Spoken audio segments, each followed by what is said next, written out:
नमस्कार, India voice देख रहे हैं और मैं हूं आपके साथ शिवम दुबे। इंडिया वॉइस के खास प्रोग्राम देवभूमि समाचार में आप सबका स्वागत है। रुक करेंगे खबरों की ओर। आपको बता दें कि उत्तराखंड के मुख्यमंत्री पुष्कर सिंह धामी ने राज्य सचिवालय में कैबिनेट बैठक के बाद कहा कि कई मुद्दों पर चर्चा हुई। इस सत्र में हम यूसीसी लाएंगे, जो भी औपचारिकताएं हैं पूरी की जा रही हैं। इसके बाद एक और कैबिनेट मीटिंग होगी और उसके बाद ड्राफ्ट लाया जाएगा। काम करने जा रहा है, हम लीड करने जा रहे हैं और राज्य जो पास करेंगे वो उत्तराखंड का ही नाम लेंगे। तो यूसीसी पास होने जा रही है, इसके लिए पूरी हमारी तैयारियां हो चुकी हैं। आज चर्चा भी थी, एक कैबिनेट और होगी, उसके बाद ये पास हो जाएगा। धन्यवाद। विधानसभा का सत्र आहूत है, आज परंपरा ये रही है कि विधानसभा के सत्र के समय मुख्य सचिव आपको ब्रीफिंग कर, बहुत सारे हमने जो राज्य के जरूरी मुद्दे हैं उन सभी मुद्दों पर आज चर्चा हुई है और इस सत्र में हम यूसीसी लाएंगे। ये पहले से हम लोगों ने तय किया हुआ है, उसका परीक्षण कर रहे हैं, जो भी औपचारिकताएं हैं पूरी कर रहे हैं। इसके बाद हम लोग अन्य एक कैबिनेट और करेंगे और फिर हम ड्राफ्ट लाएंगे। मुख्यमंत्री पुष्कर सिंह धामी अपने एक दिवसीय दौरे पर पौड़ी पहुंचे, जहां उन्होंने करीब 800 करोड़ की योजनाओं का लोकार्पण और शिलान्यास किया। मुख्यमंत्री ने शहीद जसवंत सिंह रांसी मैदान का लोकार्पण किया, जिसके बाद रोड शो से कंडोलिया मंदिर पहुंचे। मंदिर में पूजा अर्चना करने के बाद उन्होंने महिला स्वयं सहायता समूह से जुड़ी महिलाओं के उत्पाद देखे और उनके उत्पादों की जानकारी ली। सीएम धामी ने देश के प्रथम सीडीएस शहीद विपिन रावत पार्क के लोकार्पण करने के साथ ही उनकी मूर्ति का अनावरण भी किया।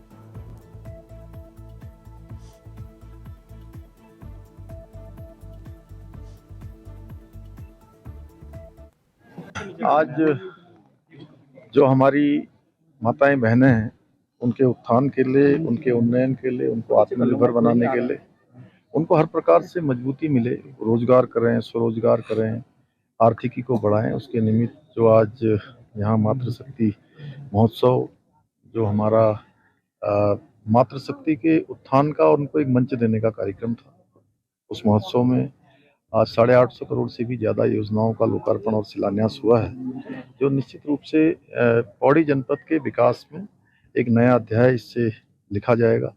विकास आगे बढ़ेगा, तेजी से यहाँ की चीज़ें आगे बढ़ेंगी। और दो आज बहुत ऐतिहासिक काम हुए हैं, जिन्होंने भारत माता की रक्षा के लिए हमेशा अपने को लगाया, अपना सर्वोच्च बलिदान दिया है, बाबा जसवंत सिंह का।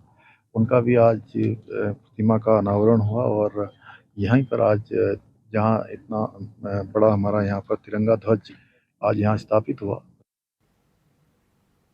सीएम पुष्कर सिंह धामी ने लाल कृष्ण आडवाणी को भारत रत्न दिए जाने पर सोशल मीडिया प्लेटफॉर्म एक्स पर कहा कि यह हमारे लिए अत्यंत हर्ष और प्रसन्नता का क्षण है कि हम सभी के मार्गदर्शक और भारतीय जनता पार्टी के वरिष्ठ नेता लाल कृष्ण आडवाणी जी को भारत रत्न से सम्मानित किया जाएगा।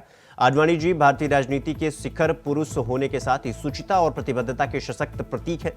श्री राम मंदिर निर्माण आंदोलन में भी आपकी भूमिका एक मजबूत स्तंभ के रूप में रही, जो हम सभी के लिए प्रेरणा स्रोत है।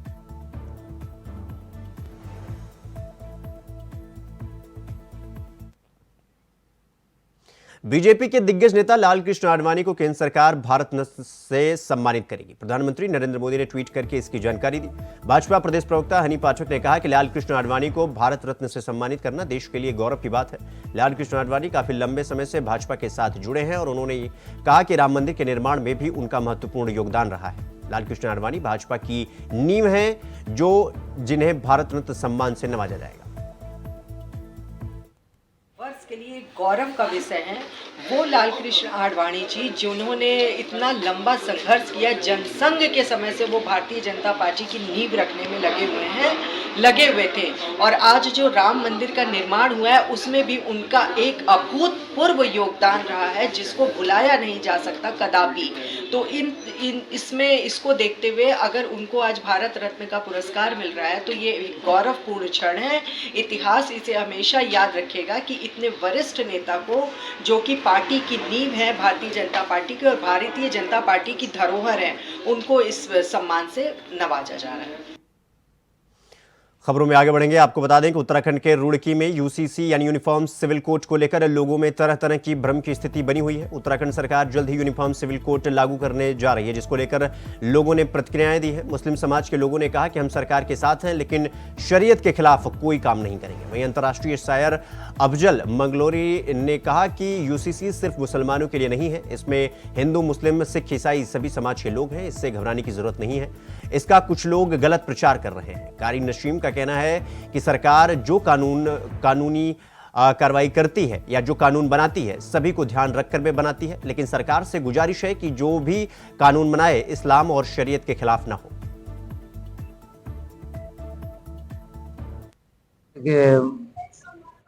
सोशल मीडिया के जरिए समाचार चैनलों के माध्यम से पता चला कि वो ड्राफ्ट पेश किया गया है। अभी उसकी पूरी स्टडी तो की नहीं हम लोगों ने, लेकिन मेरी कहना यह है कि सिर्फ वो मुसलमानों के लिए नहीं है। मुसलमानों को डरने की, घबराने की कोई ज़रूरत नहीं है। उसमें हिंदू भी, मुसलमान भी, सिख भी, ईसाई भी, बौद्ध भी, सबके लिए वो बनाया गया, सिर्फ मुसलमानों के लिए नहीं। कुछ लोग ऐसा प्रचार कर रहे हैं, दुष्प्रचार। मैं तो समझता हूँ कि जब मोदी सरकार ने सबका साथ, सबका विकास और सबका विश्वास जो नीति है, उसके अंतर्गत ही ये यूसीसी का ड्राफ्ट आया होगा।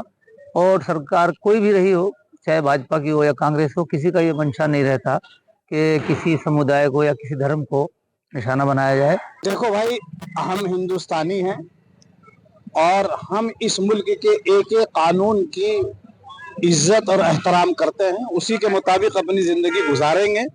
लेकिन अगर सरकार या कोई सरकार के आला अफसर या कोई भी हो, अगर मजहब इस्लाम में और नबी करीम सल्लल्लाहु अलैहि वसल्लम की शरीयत के खिलाफ अगर हमें लेकर चलना चाहेगी, तो वो हमें किसी भी हालत में मंजूर नहीं है।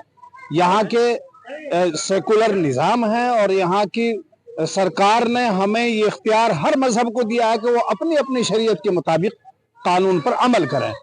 हमारे अल्लाह के रसूल सल्लल्लाहु अलैहि वसल्लम ने फरमाया कि अपने वतन की मोहब्बत तुम्हारी ईमान की निशानी है।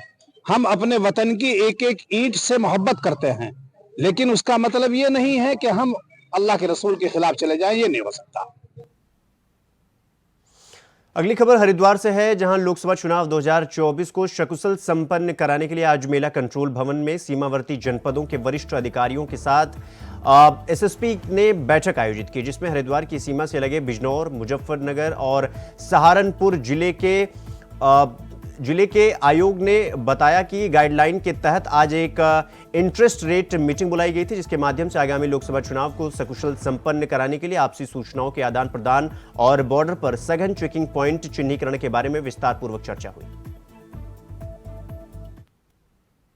ये inter state border meeting election commission के जो गाइडलाइंस के अनुरूप जो हमारे बॉर्डरिंग नेबरिंग डिस्ट्रिक्ट हैं, खासकर मुजफ्फरनगर, सहारनपुर और बिजनौर, इनके जो उच्च अधिकारी हैं, उनके साथ एक मीटिंग यहाँ रखी गई थी, जिसमें हमारी जो सूचनाओं का जो आदान प्रदान है, जो चेक पोस्ट हैं उनका जो कहाँ पर प्लेसमेंट होगा, उसका स्थलीय निरीक्षण कल भी हमने किया था, आगे भी लगातार हम करेंगे।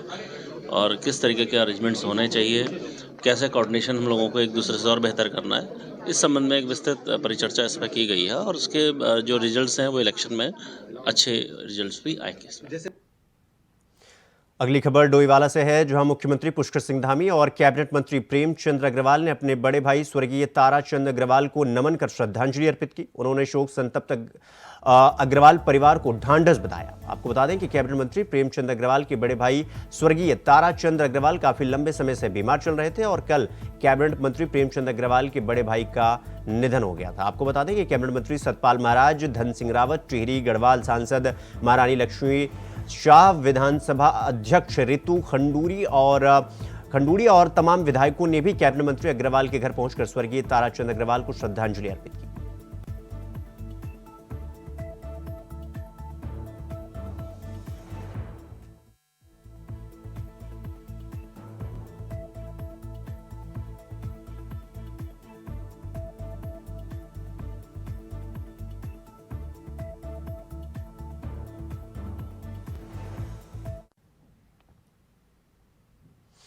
टिहरी लोकसभा चुनाव कार्यालय उद्घाटन के अवसर पर मुख्यमंत्री पुष्कर सिंह धामी ने कहा कि प्रधानमंत्री नरेंद्र मोदी का तीसरा कार्यकाल भारत को दुनिया का सिरमौर बनाएगा।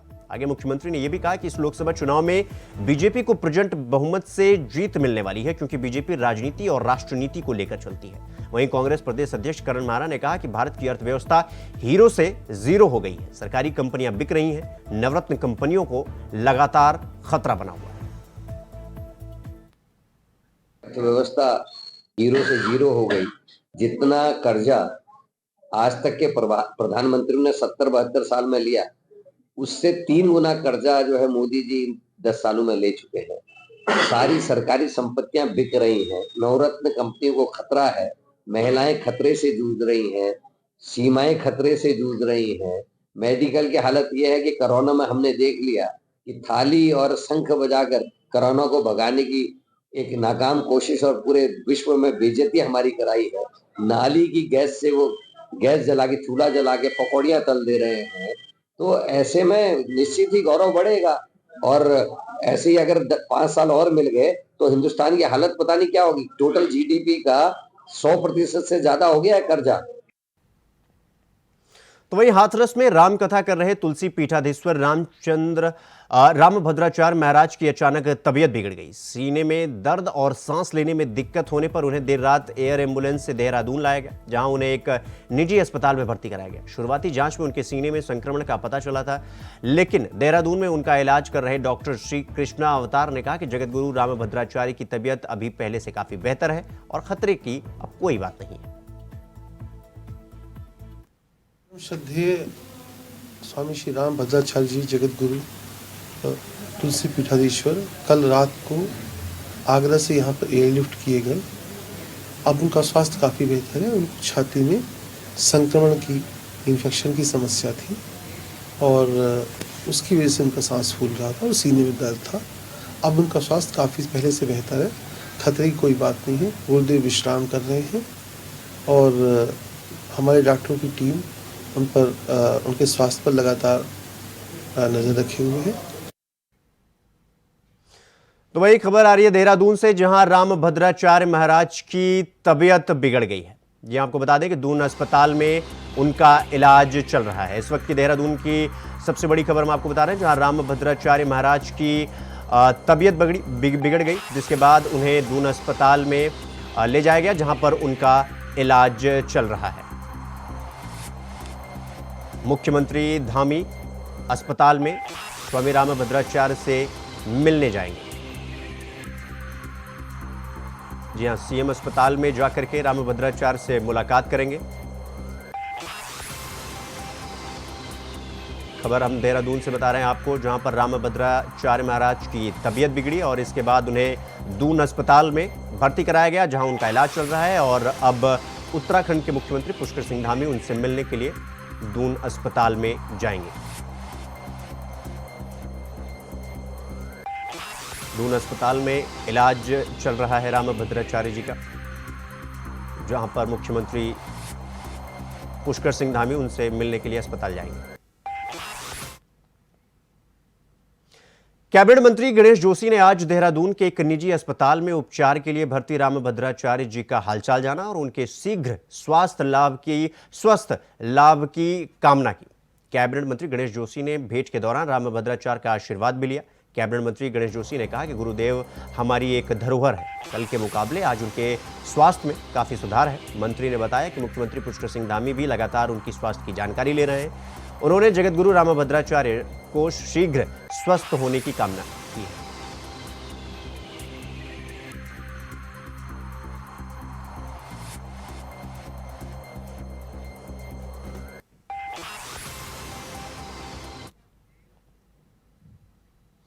अगली खबर लक्सर से है, जहां बीजेपी के राष्ट्रीय महासचिव दुष्यंत गौतम के बयान से नाराज कांग्रेस कार्यकर्ताओं ने जिलाध्यक्ष राजीव चौधरी की अगुवाई में जमकर प्रदर्शन किया।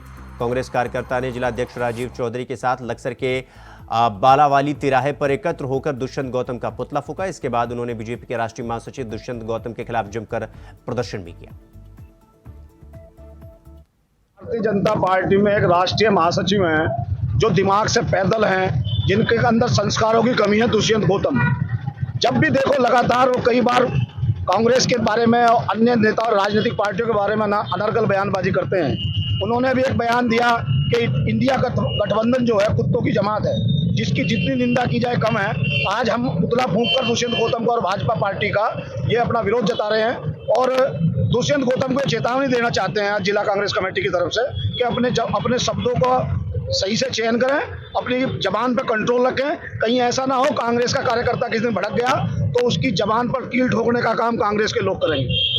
अरे ये जो बीजेपी की सरकार है, जो सत्ता में आ गए ना, नशा चढ़ गया, ये हो गए पागल, बिल्कुल पागल सांड की तरह हो गए ये लोग। ये हमें कुत्ते की जमात बता रहे जो इंडिया वालों को, ये देखो काहे की जमात है।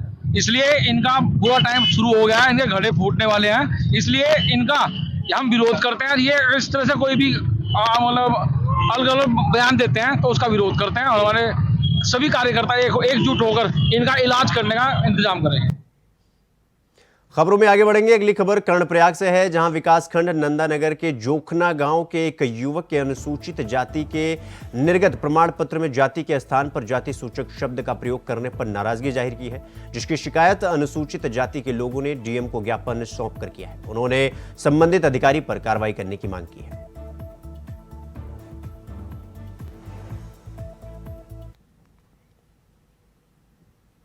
उत्तराखंड प्रदेश ऑटो और विक्रम महासंघ ने आरटीओ द्वारा 3 व्हीलर और विक्रम में जीपीएस लगाने के आदेश का विरोध किया है। देहरादून के उत्तरांचल प्रेस क्लब में प्रेस वार्ता कर महासंघ के अध्यक्ष महंत विनय शाश्वत ने कहा कि महासंघ आरटीओ के इस आदेश का पुरजोर विरोध करेगा। साथ ही उन्होंने ये भी कहा कि केंद्रीय ऑटो एक्ट में इस तरह का कोई नियम ही नहीं है जिसके अंतर्गत विक्रम और 3 व्हीलर को जीपीएस लगाना जरूरी हो। परिवहन का दबाव बढ़ गया है, हजारों हजार ई रिक्शा चल रहे हैं, तो जो नए परमिट विक्रम और 3 व्हीलर के दिए जा रहे हैं ये अविलंब इनको रोका जाए। दूसरी बात जैसे जीपीएस की है, तो जीपीएस जो सेंट्रल एक्ट है उसमें 2 व्हीलर 3 व्हीलर पर अप्लाई नहीं होता है और हमारा खुला हुआ व्हीकल है उसमें गेट नहीं है, तो जीपीएस लगाया जाना उसमें किसी तरह से भी पॉसिबल नहीं है। और जहाँ तक बात है विक्रम और 3 व्हीलर के खिलाफ, तो ये आरटीओ और आरटीए प्रशासन पूंजीपतियों से मिलकर के विक्रम और 3 व्हीलर को तरह तरह से प्रताड़ित कर करके हमको ये बाहर करना चाहता है। आज ई रिक्शा चल पड़ा है और क्या है वो ई ऑटो चल पड़ा है। तो आप बताइए जब ये हजारों की संख्या में ये वाहन चलेंगे तो फिर सड़क पर देखिए देहरादून हो, ऋषिकेश हो, हरिद्वार हो, यहाँ पर प्रतिवर्ष लाखों की संख्या में देश और विदेश से तीर्थयात्री और श्रद्धालु आते हैं। अगली खबर देहरादून से है, जहां मुख्य वन संरक्षक डॉक्टर पराग मधुकर धकाते को अहम जिम्मेदारी मिली है। आपको बता दें कि महिला कर्मी से अभद्र व्यवहार मामले में आईएफएस पटनायक के हटने के बाद सदस्य सचिव का पद खाली चल रहा था, जिसके चलते डॉक्टर धकाते वन पंचायत और सामुदायिक वानिकी की जिम्मेदारी पहले की तरह संभालते रहेंगे। साथ ही उत्तराखंड प्रदूषण नियंत्रण बोर्ड देहरादून के अतिरिक्त प्रभार की जिम्मेदारी मिली।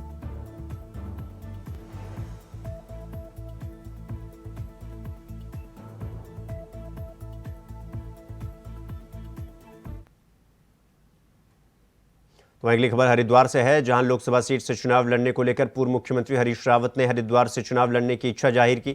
साथ ही लालकृष्ण आडवाणी को भारत रत्न दिए जाने पर पूर्व मुख्यमंत्री हरीश रावत ने मुरली मनोहर जोशी को भी साथ में ही भारत रत्न देने की सलाह दी। रावत ने तंज कसते हुए कहा कि उम्मीद तो राष्ट्रपति बनाए जाने की थी, लेकिन भारत रत्न ही सही।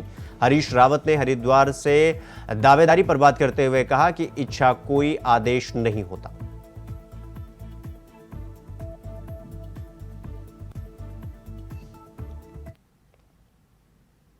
देहरादून में कांजी हाउस की बदहाल व्यवस्था को लेकर विपक्षी दलों ने कई सारे सवाल खड़े किए हैं, जिसके बाद प्रशासन ने इस मामले पर कड़ा रुख अपनाया है।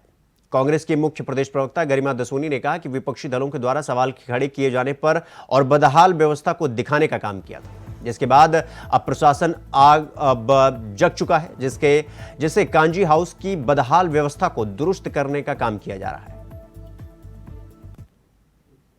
मैं बहुत ही इस बात के लिए राहत और सुकून महसूस कर रही हूँ कि गौवंश और गौ रक्षा की बात करने वाले लोगों ने जो दुर्दशा कांजी हाउस की कर रखी थी, अगस्त के महीने में पिछले वर्ष में वहां गई, नवादा के कांजी हाउस दुर्गति हो रखी थी गौवंश की, वहां से लाइव किया।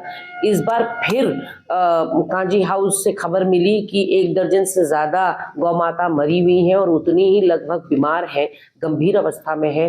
फिर वहां पहुंचकर रात के 9 बजे लाइव किया गया सोशल मीडिया पर और तब जाकर अधिकारी चेते हैं। और आज की तारीख में मैं ये खुशखबरी दे सकती हूँ कि कांजी हाउस नवादा ही नहीं, पूरे प्रदेश के कांजी हाउस की खबर ले रही है अब सरकार और प्रशासन, और दुर्दशा से अब वो बेहतरी की ओर है कांजी हाउस। ये एक दिल को सुकून देने वाली खबर है। लेकिन मैं सिर्फ निवेदन ये करना चाहती हूँ कि गौ रक्षा की, गौ सेवा की केवल बात करने की नौटंकी ना की जाए। गौ वाकई हम सब की माता है, ऐसे में उनकी सेवा करना, उनका रखरखाव करना हम सब का दायित्व है।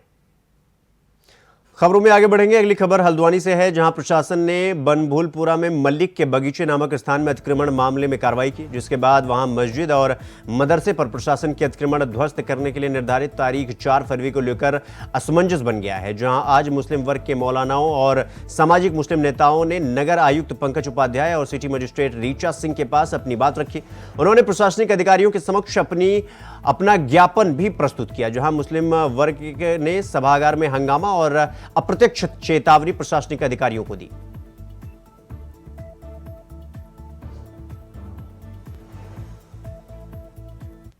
शासन से संपर्क किया था कुछ लोगों ने कि अपनी बात कहना चाहते हैं। यदि मेरा पक्ष उसमें नहीं था, लेकिन मुझे बुलाया गया तो मैं भी उसमें आया, क्योंकि मुझे नोटिस का जवाब मिलता तो मैं उसको सुनवाई करता, आदेश करता। ऐसा नहीं हुआ।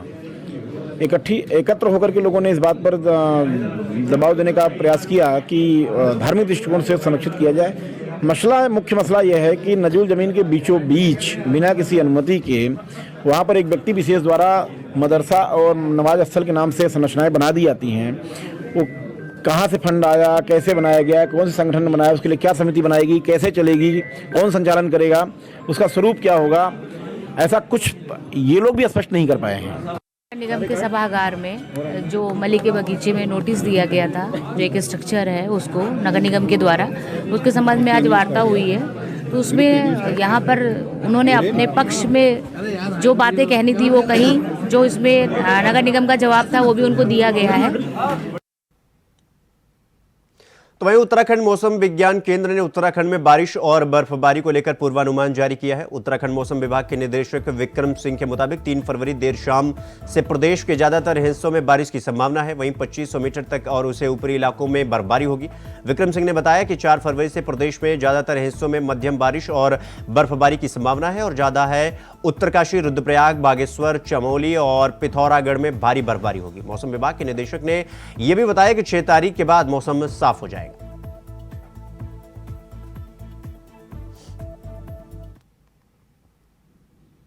अगली खबर रुड़की से है, जहां गंग नहर कोतवाली क्षेत्र के पनियाला रोड पर स्थित जोगिंदर ऊसी के आवास पर दिसंबर में बदमाशों ने हत्या कर दी थी, जिसका खुलासा आज हरिद्वार में रुड़की पहुंचे एसएसपी परमिंदर सिंह डोभाल ने किया।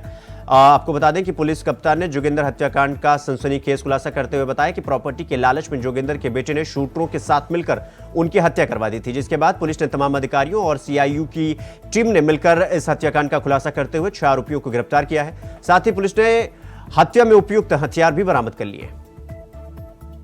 27 दिसंबर को गंग नहर थाना क्षेत्र में पनियाला रोड में एक पेट्रोल पंप व्यवसायी जोगिंदर, इनकी हत्या की गई थी और उसमें काफ़ी जन आक्रोश भी उस समय था लोगों का, क्योंकि बिल्कुल 3 लोग इसमें सीसीटीवी में दिखाई दे रहे थे जिनके द्वारा ये हत्या की गई थी और पुलिस ने इसको संज्ञान में लेते हुए लगातार छानबीन शुरू की थी। हजारों सीसीटीवी फुटेज इसमें पुलिस के द्वारा खंगाले गए। अंततः कल इसमें 6 लोगों की अरेस्टिंग पुलिस ने की है, जिसमें जो मुख्य अभियुक्त है, जिसने जो मुख्य षड्यंत्र किया है, वो इसका ही बेटा जो अनुराग है, उसके द्वारा ये पूरा प्लानिंग की गई थी और उसमें जो लोग शामिल किए गए उसमें प्रिंस खटाना है, जिसके द्वारा लड़के जो प्रोवाइड कराए गए थे जिन्होंने ये हत्या की थी। तो पुलिस ने सभी की अरेस्टिंग की है। जो वेपन उसमें यूज़ हुए थे, सारे वेपन दोनों वेपन हमें पुलिस को मिल गए हैं और जो व्हीकल जिससे वो लोग आए थे वो भी पुलिस के द्वारा कब्जे में लिया गया है। सभी की अरेस्टिंग की गई। सर, अपने पिता क्यों मारना चाहते थे, क्या वजह रही? देखिए, ये लड़का क्योंकि थोड़ा सा अपराधी प्रवृत्ति के लोगों के साथ इसका उठना बैठना हो गया था। नशे का ये लड़का थोड़ा सा काफ़ी टाइम से आदी चल रहा था। पुलिस के जब इसके फादर के द्वारा इसमें टोका टाकी की जा रही थी तो उसको लेके ये काफ़ी झगड़ा उससे लगातार चल रहा था। इसी को लेके आगे बढ़ते हुए इसने इन लोगों के संपर्क में आके ये हत्या प्लान की थी और हत्या। सर ट्विटर पे टोका-टोकी और भी कुछ ऐसा मुद्दा निकल रहा है प्रॉपर्टी? हाँ, प्रॉपर्टी का भी मुद्दा सामने आ रहा है उसमें, क्योंकि इसको ये था कि भाई ये प्रॉपर्टी को कोई और किसी और का वो ना हो जाए, अभी इससे हाथ से नहीं निकल जाए, इसको लेके भी ये काफ़ी सशंकित था। इसको लेके भी इसकी भी हम लोग पड़ताल कर रहे हैं। रुड़की के गंगनहर कोतवाली क्षेत्र के इब्राहिमपुर गांव के पास झुग्गी झोपड़ी में रहने वाले कबाड़ी की चाकू से गोद करके हत्या कर दी गई। परिजनों के मुताबिक पैसे के लेन देन को लेकर के हत्या हुई है। घटना के बाद क्षेत्र में हड़कंप मचा हुआ है। पुलिस के आला अधिकारी मौके पर पहुंचकर मामले की जांच पड़ताल में जुटे हुए हैं। फिलहाल देवभूमि समाचार में इतना ही। देश दुनिया की तमाम खबरों को देखने के लिए देखते रहिए इंडिया वॉइस। नमस्कार।